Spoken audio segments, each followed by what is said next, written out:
Hey, I'm Chris. And I'm Rick with Techspin. A couple years ago, we covered the Logitech M331 silent wireless mouse, which we thought might be a throwaway video, but actually turned out to be one of our higher viewed videos, very surprisingly. So what's the draw from this mouse? Is it the red color, the Logitech brand name, or perhaps the silent features what everyone's looking for? So today we're doing a bit of a mega test with two different models we just got in. This is the Logitech MK315, which is a keyboard mouse combo marketed as being quiet. Since this keyboard also makes up the MK235, albeit with a different mouse, we'll handle that bundle too. And we ran out and purchased the M171 that makes up that combo. After that, we'll check this slim combo MK470, also from Logitech, which has quiet keys and a noise-reduced mouse.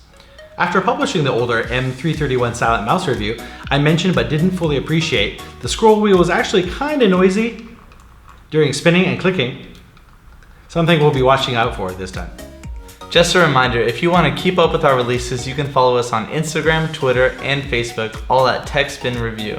At Techspin, we always bring you honest testing and opinions about new tech. So we're going to test these all out today and see if they're what you're looking for. So let's get to it.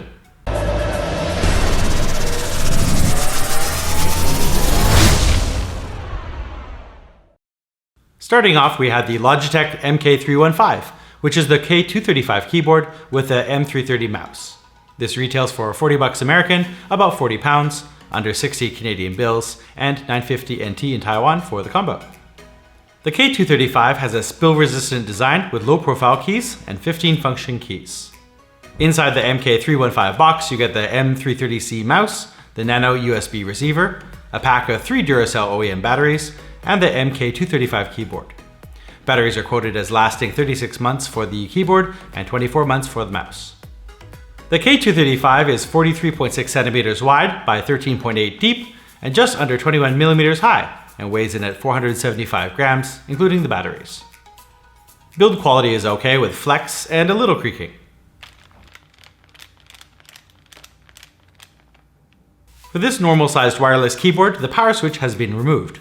Full-size keys have a decent enough feel for a membrane-type keyboard.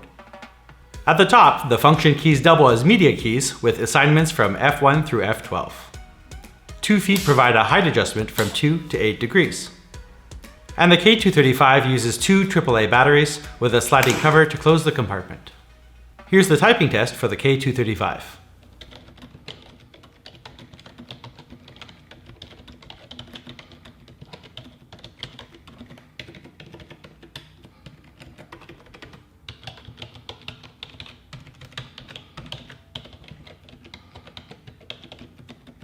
This Nano USB receiver is the non-unifying 2.4 GHz type with a quoted range of 10 meters.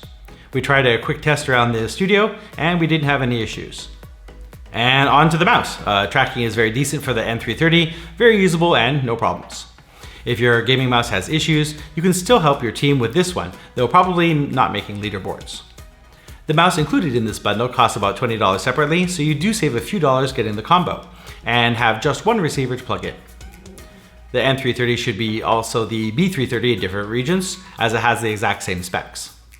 Now the M330 No-C looks exactly the same as the M331 with a shell design upgrade, but the M331 has a noisy scroll wheel. If you have an M330 No-C, please let us know if you have the noisy or quiet scroll wheel, and we'll show you some comparison tests later. Also sold separately for about $25, the M330C is 10.5 cms long by 6.7 wide and 3.8 high. With the battery, it weighs 91 grams, almost into middleweight territory for mice, which we consider to start about 95 grams. Logitech says the M330 has 1000 dpi high-precision optical tracking. Made for right-handed users, the top is a one-piece matte finish with gloss trim. The plastic sides have slightly less grip than the 331, with a simple dot pattern that tapers off near the front of the mouse. There's a large pad at the bottom and 2 tiny pads up top for gliding. Here's the battery compartment, which takes one AA battery, and the spot for storing the Nano when traveling. First, let's do some slide tests. Turning on the power, you get a green light on the top, which goes off after 10 seconds. It has some really nice quiet clicking on both buttons, and the scroll wheel is quiet with a quiet click also.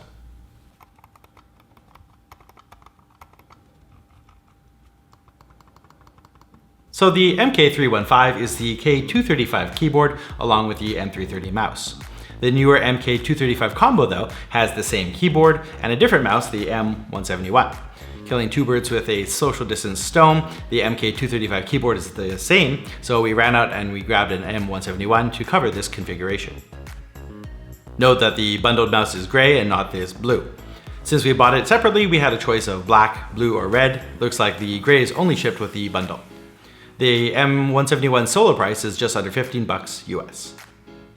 The MK235 combo is priced at $30 US, 25 pounds, 41 Canadian, and 600 NT in Taiwan for the set. Since we covered the MK235 already, let's move on to the M171. The M171 is 9.8 cms long by 6.2 wide and 35 mils high. With 1000 DPI using 2.4 GHz, it weighs 71 grams including the battery, so we're talking ultra lightweight here. It has a symmetrical design which is suitable for either left or right-handed usage. The M171 is good for smaller sized hands and has a solid one-piece top construction with advanced optical tracking, though no DPI listed, and a 12-month battery life. The tiny triangle design actually provides fairly good grip on the matte plastic panels that make up the sides. On the bottom, it has a smaller palm pad left to right due to the reduced size. Top pads are the same size as the M330. The battery compartment houses a AA battery with a nano storage spot. On to slide tests. The M171 appears to slide better or more, but that's simply due to the reduced weight. Turning on the power, there's no light up top. Now, we had no problems with the M171. We found it tracked fairly well, and when playing some easy games, there was no problems with it whatsoever. With a symmetrical design, the trade-off is that the grip isn't as form-fitting, though it's good for lefties or ambi-mousers like myself, since I developed RSIs in my right hand, working 12 to 14-hour days when doing tech support way back when. And for $5 less, you don't get the silent features, so it has a pretty typical sound.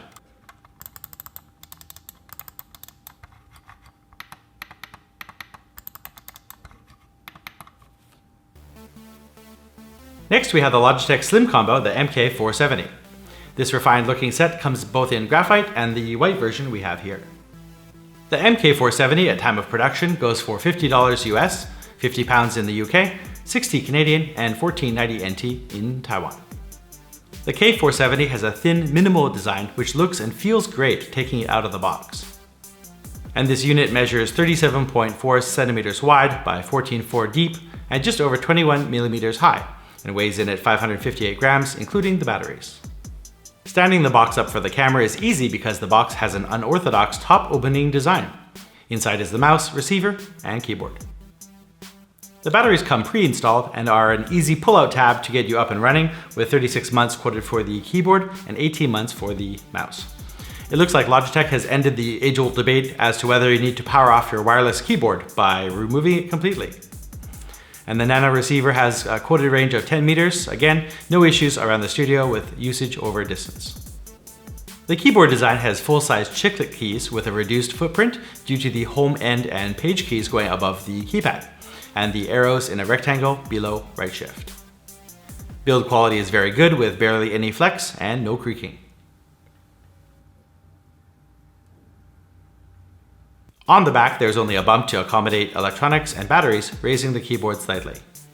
Pads on the bottom really grip the desk very well, and it won't slide around easily. Media keys are integrated into the top function F1 to F12 keys.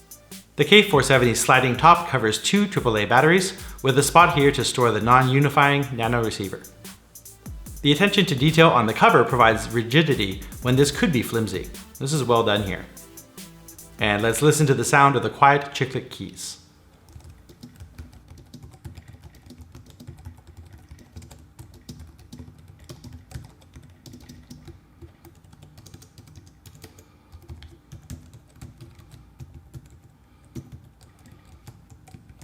Moving on to the mouse, Logitech also sells this individually as the Pebble Wireless Mouse M350, which comes in black, white, or pink. And for you girl gamers, the pink companion keyboard would be the K380 Bluetooth keyboard, only available in Asia and Europe as far as I can see, although I did find a listing on Amazon for an unbranded keyboard that looks very similar.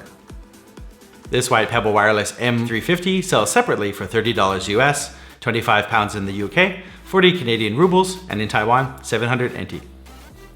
Measuring 10.7 centimeters long by 6 wide and 27 millimeters high, it's 100 grams, which is firmly in middleweight territory. The rounded sides are untextured and have slightly grippy plastic. The bottom sports rounded pads and one-piece construction, showcasing the sensor and the power switch. Now let's see how the pads handle the 100 gram weight.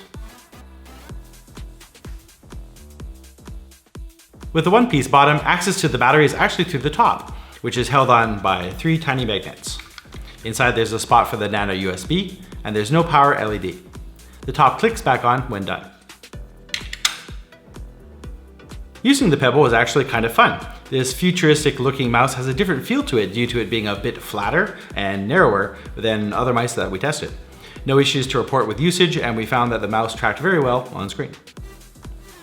Now for a button test. Notice the super silent scroll wheel.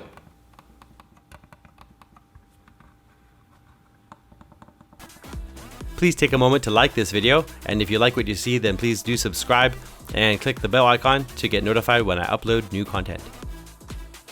Here we have our first ever mega test, starting with keyboards. We're also including the entry-level K120, nothing wrong with having a sub $10 keyboard for emergencies, and it saved my life a few times until I got my last wireless combo set, the MK270. Let's start, and first up is Flex.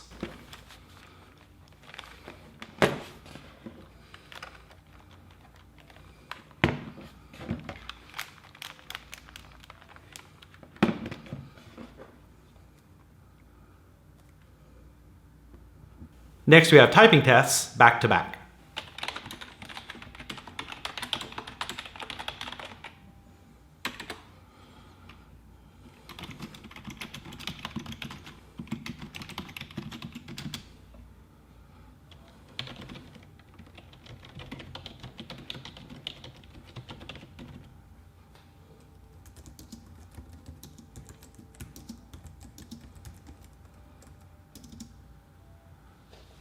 For the wireless combos, the paired mice, back to back.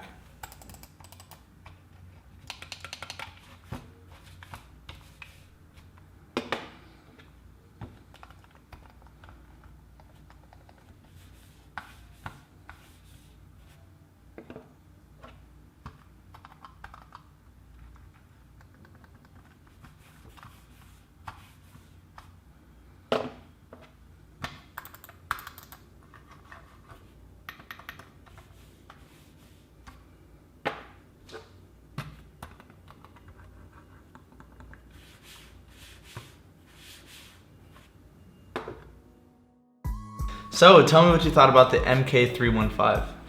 Well, I thought this combo was pretty decent. If you like quiet keyboards, this is definitely an entry-level model that has that feature. And the good thing is that the mouse that it's paired with is also pretty quiet.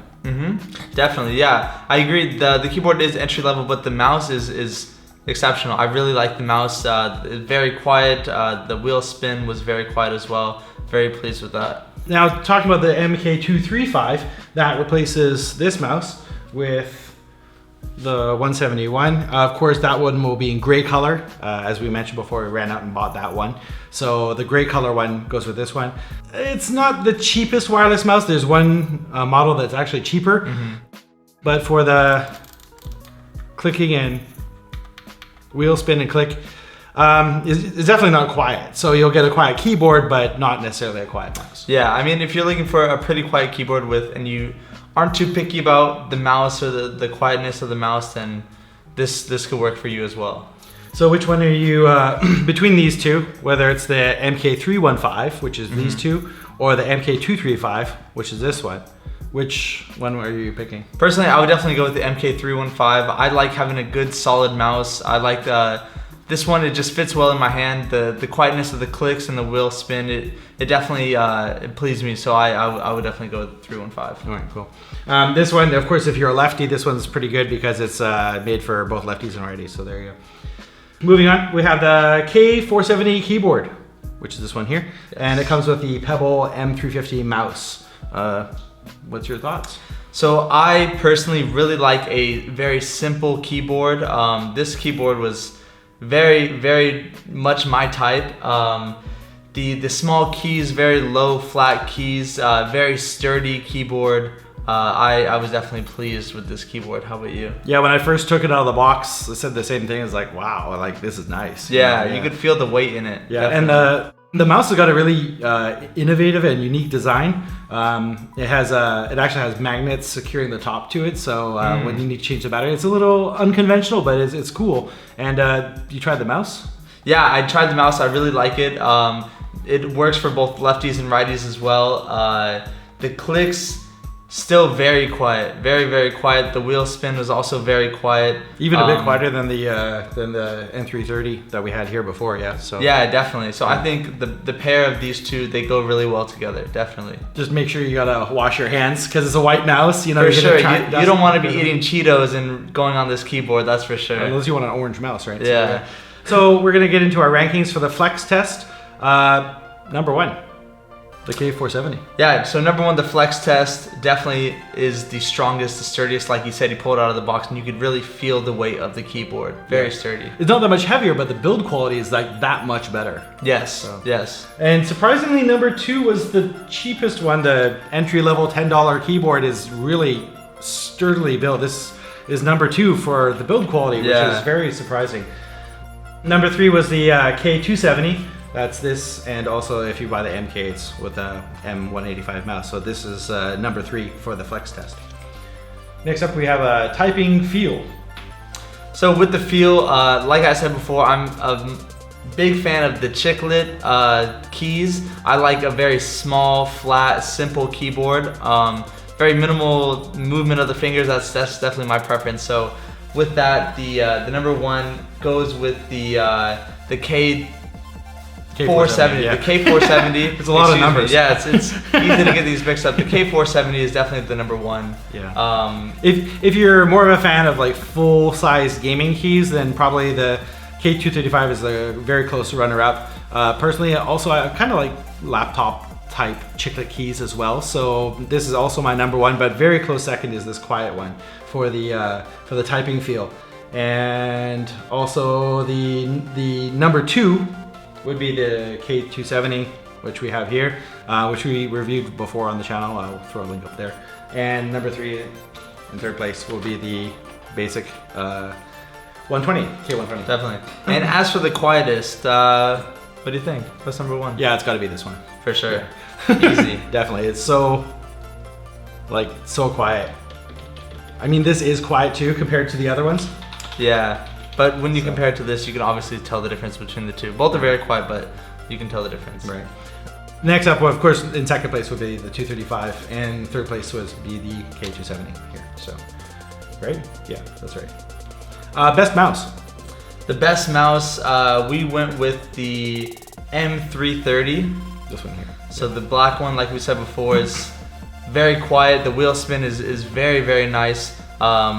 I personally am right-handed, so I like how this it fits me. I don't necessarily need the right and left-handed mouse. Yeah, because it's contoured a little bit to fit your hand better. Exactly. Yeah, so it fits really well in my hand. I just like having that simple fit when I'm using the mouse. So this one it definitely worked out for me.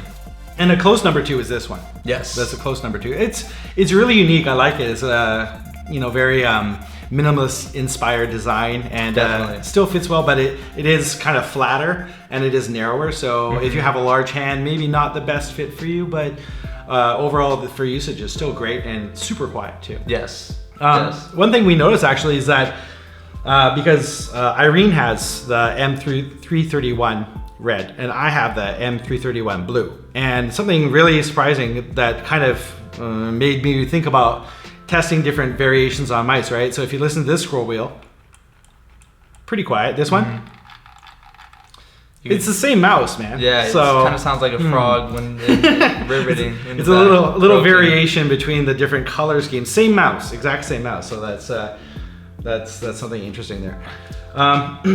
Next up, we have the best overall. Yeah, the best overall. Great. I would say the best overall would be the MK470. Yep. The MK470. Yep. Definitely. Just with the overall, the quietness, the simplicity, the chiclet keys, the sturdiness of it. Overall, it checks all the boxes. For sure. And I want to address the M171 because we ran out and we bought this, as I said before, the one that ships with this keyboard. If you buy the MK315, this is gray.